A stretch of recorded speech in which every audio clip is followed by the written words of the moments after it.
up, beautiful people? Good morning, good afternoon, good evening from whichever part of the world that you're watching us from. Is your girl Tatiana here, and these are the Martins. Karibu sana. If you're new, kindly hit that subscribe button. And if you're not new, thank you so much for always coming back again and again and again. We appreciate you. We love you so much. And thank you. Thank you. God bless you. Welcome to today's discussion. Welcome to today's discussion. Of course, once again here with me, it's my dear husband, Engineer Martin. You're welcome so much, babes. And we're gonna have an awesome discussion. You can't afford to miss this, by the way, guys. So if you're there, please. If you're watching and you know someone is not watching, let them know. Okay. So today we're going to look and discuss on this matter. Of course, there have been a lot of incidents that has to do with gas explosion in our houses, in our homes, blah blah blah. You know, of course, we come against them in the name of Jesus. But today we need to look at how can we prevent ourselves or our family members from such incidents when dealing with gas and other home appliances. So for me, I don't know much because mimi hata kufunga gas ninaogopa. Gas ikiisha, what I do, I call him. If he's not around, he sends someone to come and fix the gas for me. Mimi, wase siwezi. Si ati siwezi, sitaki anywhere that. So because I don't. But he's an engineer, he deals with that matter, those areas. He's a professional in that. So that's why he wants to enlighten us today. He wants to teach us. And also, I know we will learn so much, right, babes? I know we learn so much. If you're there, please tag your family members. Let them know. Let them watch this video because they're going to learn so much from my dear husband, Engineer Martin. Over to you, babes. Talk to us. All right. Thank you very much. I'm delighted to be here today. And I just wanted to talk to you about, or to talk to your people, to your beautiful people, the one you call beautiful people every other time. Yeah. And by the way, where do you say good morning, good evening? Kwani the other people who watches you from Kenya? Yes, guy, wase. Akina Bella, she's from Maju, wase. Italy. From Italy. I have others from China, some of them from China, those who supply here. Right. I have others from US. I have people from Dubai. Right. Where? So, because we are not on the same Kenyan time as in Nitofauti. So, sorry, my baby. So that's why I say good morning, good afternoon, good evening, because of that. Okay. Yes. All right. Now again, I think there is an issue of time difference right there, right? Yeah. All right. So we thought of enlightening you on the issues of matters gas. This is the normal gas you're using at home. And, we have varieties of gases that we are buying from our suppliers, from the retailers. And, there's some of the safety issues I wanted to. So I thought it's important that I share with you, some of the basic,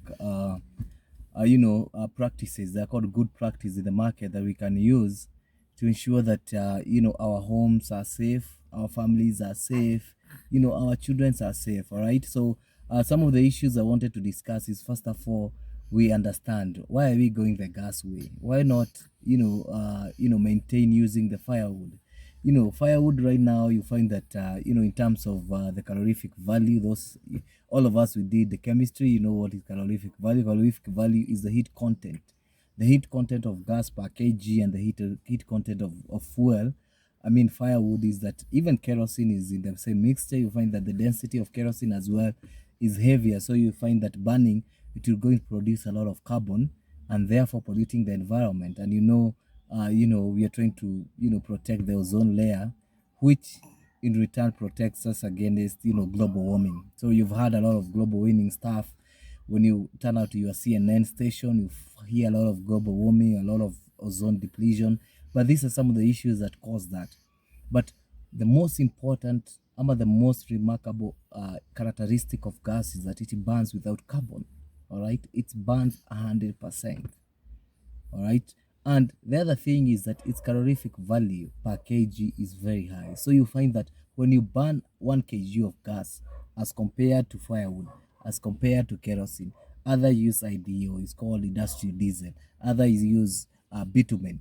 All right, you find that gas will give you the highest calorific value per fuel, and therefore, if it's githeri that you are trying to boil, in 1 kg of gas is going to boil faster than firewood, than charcoal, than any other form of fuel. All right, and that's where the whole world is going towards, LPG or gas. LPG means liquefied petroleum gas. All right, so I hope you're learning something today, and it's something that is going to help you in your lifetime. All right, so because there is one day you're going to go and look for charcoal, you won't find it. These days are coming. All right, so LPG, what is LPG? LPG means liquefied petroleum gas. Okay, however, gas comes from various sources. Number one, it will come from the refining of crude oil, where we get diesel, we get kerosene, we get petrol. The highest, you get jet oil, jet fuel. The highest, purest a product that you get from the crude oil is gas. All right. There are other areas, especially in Africa, also in areas of Kajiado, you find that we can be able to collect gas naturally. Just gas come out naturally from the ground. Wow. Okay. There's a lot of minerals in Kenya and in the parts of Africa that we need to appreciate. We are not able to see that. We are not able to add value to these things, and that's why you find Muzungus are coming. They buy the whole land, they add value, then they sell to us. Yeah. All right. So if you're a farmer, if you're able to add value to your product, you do that. All right. Okay. Sasawa. So the other issue I wanted to discuss is that so it can be you can get LPG from two ways: from the refinery process or from a natural collection of gas. Gas is manufactured or collected or refined with no odor at all, with no smell. Okay, but you have to add a characteristic smell to gas so that you can be able to know when it's leaking in your home, assuming that you don't have a smell in gas. When it has leaked from the cylinder and it's all over the house, you wouldn't know. So you just go about with your business, go light everything else, and then the next thing you realize is a boom, is an explosion. Okay, so Engineer Martin, so you are saying there are different kind of smells of gas. Some of them they don't have smell. Some of them you can hear the smell. No. I was saying it's manufactured or refined or produced with it doesn't have any smell. It's like oxygen. Does oxygen have any smell? No, you won't know. All right, you won't know. Even when you're breathing oxygen, you won't know. It doesn't have any smell. Yeah. This applies to gas as well. Wow. But the engineers thought about, it was used without the smell, but because of the many injuries and accidents that happen in house of people, we found that it was important that let's add a characteristic smell into gas so that we can be able to establish, to distinguish, to know whether there is a leakage or not. Wow. So they add something, the engineers back in the day, they added something that is called metapine. Metapine is a characteristic smell of gas that is very unique. You're not going to get that from any substance, not even glue, not anything. You'll know from wherever you are that is gas leaking. So that was very, very, very strategic so that you can be able to know when the gas is leaking from your house. All right. Yeah. It was nice. Yeah. So the other thing is that so when the gas is produced as a vapor form. Vapor is like oxygen. Yeah, definitely. Okay, but because of transportation, you need to compress it to liquid so that you can be able to have a 13 kg, a 50 kg, okay, 6 kg, a 6 kg. Others used a 500 kg, 2000 kg. Okay, and you find that it's compressible, so it's normally compressed so that it can be able to be packaged. Okay. Yeah. So it's packaged like any other liquid. It's packaged like gas. It's like juice, like soda, like any other mini. It's packaged that way. So what you have is you have a facility for filling. You have a big LPG tank there, maybe a 10-ton, a 30-ton, whatever size that you could be having. So it's packaged into small cylinders, 6 kg, 13 kg, 20. There is even a 22.5 and a 50 kg cylinder, right? So from there, the cylinders are distributed. Okay. Yeah. In Kenya, we have several gas marketers. All of us, we know Total Kenya. Nowadays Libya. we have Libya, nowadays Ola, we have Rubis, nowadays it used to be KK, nowadays Rubis, but their cylinder is still KK gas. Common one. We still hash, we still have na ingine kanaitwa Kaslekun, is called Protogas. Pro Energy, people are calling it Slay because of the color. All right. Okay. So you also have another one called Sea Gas, you have Candy.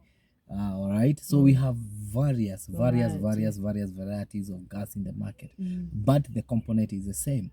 Okay, it could be collected from Zambia, it could be gotten from Tanzania, maybe from the Middle East, but the composition is the same. So at any entrance in Kenya where we are receiving gas from, we importing gas from outside countries, we have a laboratory. Okay, because we cannot bring a counterfeit or gas that is not purified enough. So it's taken through a laboratory. There is a certain tests that are taken, then it's given a certificate. So any batch of gas coming to Kenya is given a certificate. Okay. All right, so maybe if it's coming from Tanzania, it's given a certificate. All right, that way. Okay, so any gas that is in your cylinder, the only thing that they can mess up with is the amount of gas they're putting in your cylinder. So one of the most important things I want you to do when you're buying gas, make sure you measure.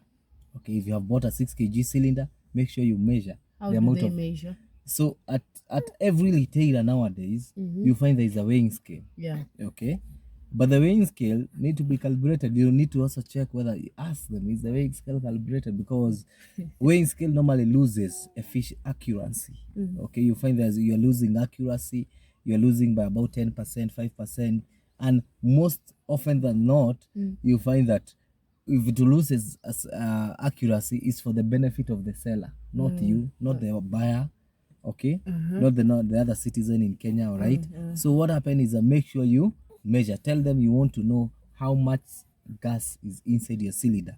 So when you look at the cylinder on top, you find some markings. Okay, you'll find you can get 6.0, and below there you can get 12.0. Okay, the first figures is the tare weight. That is the tare weight of the cylinder. Tare weight is the actual weight of the cylinder without gas. All right. The other one below there is the total mass. Total mass is gas, then you add the tare weight of the cylinder. For example, if you're having a trailer, it normally, you say it's about 12 ton. So when you add load, about 20 ton, it becomes a total of 30 tons. Okay, so in this case, in this particular scenario, there's a 6 kg. When you add another 6 kg, it becomes 12. You have a 13 kg. If it had a tare weight of about 12, you add 13, it becomes 25. So when you put on the weighing scale, ensure you are seeing those markings there. It's reflecting on the weighing scale. Okay? Otherwise, they are going to steal from you. You can lose a kilo or 2 kilos. And that's why you find so many people saying, hey, by the way, ile haikukaa, ile haikukaa, ile ulileta haikukaa. Do you know why haikukaa? Ulikuwa umeibiwa. Okay. They have stolen a kg or 2 kg from you because there is no way you are able to verify. Yeah. Okay? So the other item, the one... I had a question. So now since not everyone, I know Kenyans, most of them, they won't do maybe what you're saying because maybe a haraka, you are there in the house, you're cooking, or maybe you have a guest, ushapika nyama wewe unaekelea pale maji ugali na chemka, then unasikia gas imezima. You understand? And you have a guest. Definitely you just run to the shop or you just call, because most of the time squeeze you just give them a call and they bring to you the gas.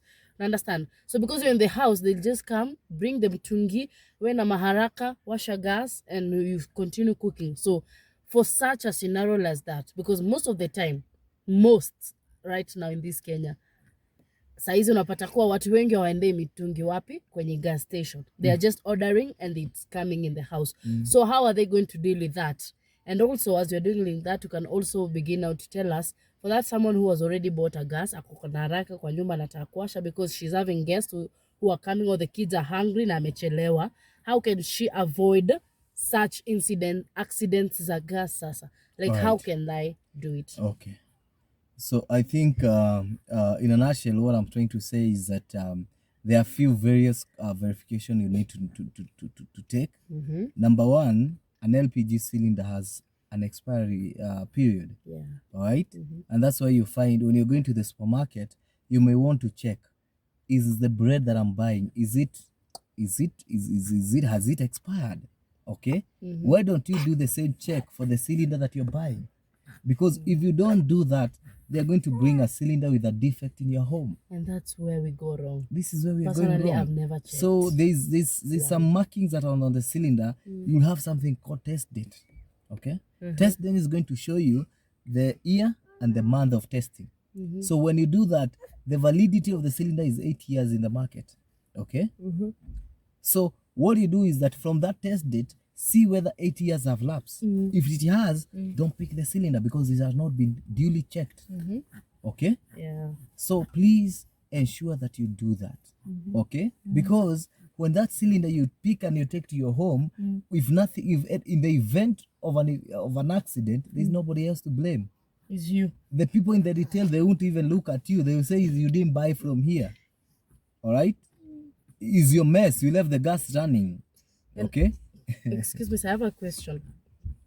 Let me ask on behalf of those people who are out there. For example, is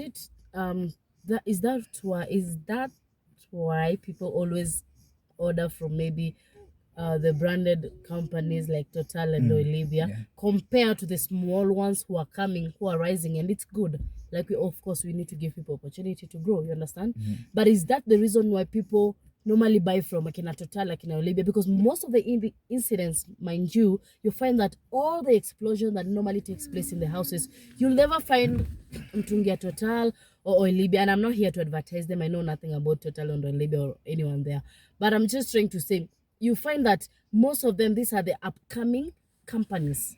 And I won't mention names, you understand? But ndio unapata, ndio maana watu wana compare, wana prefer buying from the branded, the known companies rather than these ones. Or why? Is it because of trust or because of the issue that you're talking about, looking at the label on them? All right. Most often than not, when you go to a supermarket, look at a scenario like yourself. You've gone to the supermarket. You're going to buy a maize flour. Okay. So when you go to the area where they're selling maize flour, there's a variety. Okay. Yeah. You'll find Soko. You're going to find another one called Kanan, Kavagara. You're going to get it there. You're going to get another Pembe, Jogo, all of them. Which one are you going to pick? Based on someone's unique. You're going to pick number one based on your past experience. Number two, based on the reputation of the company or of the brand. Correct? So myself, I always go for Soko most of the time, but Soko have over time, we have grown fond of Soko. Now we've gone to Kavagara, all right? But nevertheless, what we are saying is that you always go for brand, okay? And this is where myself, I'll never go for a company that I know is not keen with taking care of their property. I mean, what I mean by property is that they're not taking care of their cylinder. Like Total, they always have a budget. Okay. They have a budget of millions of money to repair the cylinders that have been in the market. Do you think a small brand will put money aside? Not really. They're going to put the market enda uza mwaka kuja mwaka nenda. Inauza. All right? So what I will tell you is that... But the big brands are considering safety, which is key. Safety is key. Safety, as a matter of fact, the big brands are spending a lot of money in sensitization, okay, and putting safety features in those cylinders. Okay. But other people, they're just there. They just want to make money, okay? But they're making money in expense of who? In expense of our safety, in expense of your safety, all right? So I'm not here to, like she has said, to advertise for the big company, all right? Because we have to ensure that other people grow as well, okay? But what you can do, if you're going to go to buy, for example, a Hashi cylinder, for example, right now we are using a Hashi cylinder, but we did all the preliminaries. We checked the weight of the cylinder, we checked whether the cylinder is leaking, all right? We checked the amount of gas in the cylinder, okay? We checked the condition of the valve, all right? Many are times that they bring the cylinder at home and we return it because it has not met the criteria. Okay, there's no harm of saying this I want another cylinder, hii si mzuri, Yeah. hii rudisha, niletea ingine ambayo iko na hii na hii na hii. Yeah. Because they are selling. All right? Yeah. So what I would tell you is that please ensure that you check all these things. Number two, most critical one is the safety. Okay? How do you know that your valve, your cylinder is not leaking? Okay? How would you know? Please talk to us. How would you know?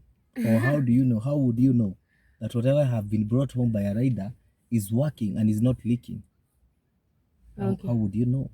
Based on what I have learned from the engineer, though spending kukaribia, as I said earlier, like you have to use it's called what, soap, maji unaweka kwenye kikombe tu kadogo, and then you make a omo povu. You create povu. You can create it with sabuni, you can create it with omo. You just put a small water na kwenye maji, kwa hiyo sabuni unaweka, and then there's that part where mali pipe imewekwa, right? Kuna mali umeweka pipe, alafu unachukua tu kidogo, si tunamwagia yote. Like you just use your hand, you dip your hand inside that hiyo maji ya sabuni kadogo yenye umesha shake ika form pofu, then una apply hapo juu, right? I'm on the right track because that's how he taught me. And then you unaipaka, then from there continue. So what happened is that there's something you're supposed to know how to do it, and you have tried to do a lot of sensitization. You have tried to talk to people about it. I don't know whether this information have come to your house. I don't know whether you have ever come across this information. What you do something we call an air test. All right? Oh, so that's an air test. An air test. How do you do that? It's the same way. Okay. If you have, say, in a scenario whereby you are, how you're able to test for a leak in a tire of a car. Okay? The tire of a car is pressurized with air. Imewekwa hewa. Okay? So ndo uweze kujua ni wapi iko na leakage, huwa inamwagiliwa maji ambayo iko na sabuni. Yeah. Alright?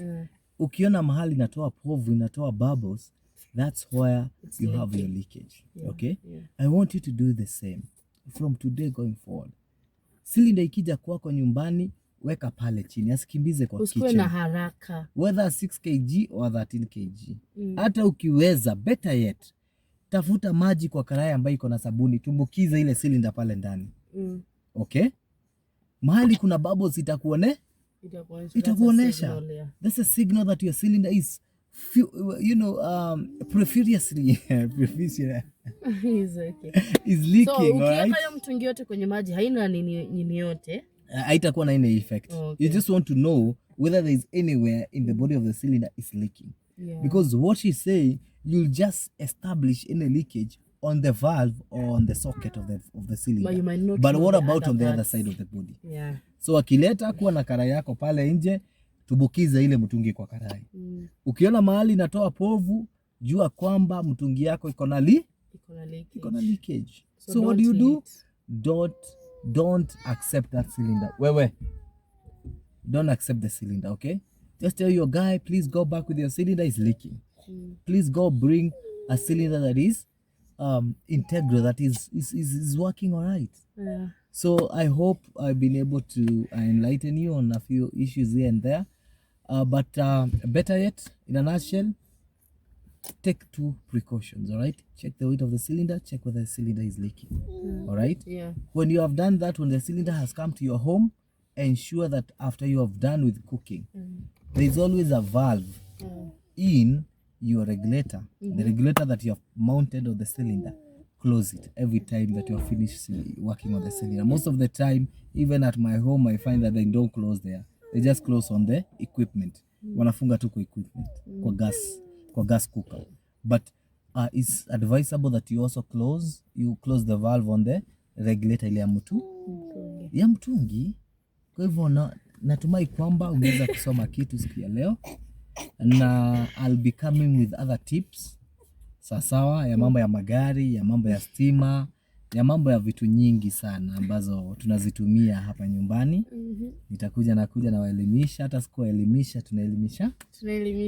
Ni kweli. I'm very happy. Wow, guys, that has been amazing. Thank you so much, Engineer Martin. We are so grateful. That has been wow. hiyo ni class ambayo watu wanafaa kulipia kwenda kusoma, unaelewa? Yes. Lakini we have decided to give you for free. So guys, I know most of the time, most of the points that my husband has brought, maybe you might, unaweza kuwa hujui anaongelelea nini, sijui fani na sijui nini, hizo vitu zote aongeleli. So the next video that we'll do, we'll have a mtungi with us, whereby I'll take him as he's explaining to you in afanywa haje, what are you doing, what are you mali unafungia, all those things, so that people can relate. Wow. That's why in physics and chemistry, all those things, they are always practical. Correct. So that people can put it to work. Unajua kuna ile the theory part and the practical. So today it was just theory, and I know you've heard so much. He's in that sector, he deals with that. He deals with all those. He's a big name, he's a big brand. So in case, we'll just put the details there. You can also find them by their email. So, but for now, we'll have to say kwaheri because we need to log out. So guys, thank you for watching. Remember to subscribe. You can see the baby wants to feed. It's your girl Tatiana here. God bless you. Until next time. Auf Wiedersehen. Bis morgen.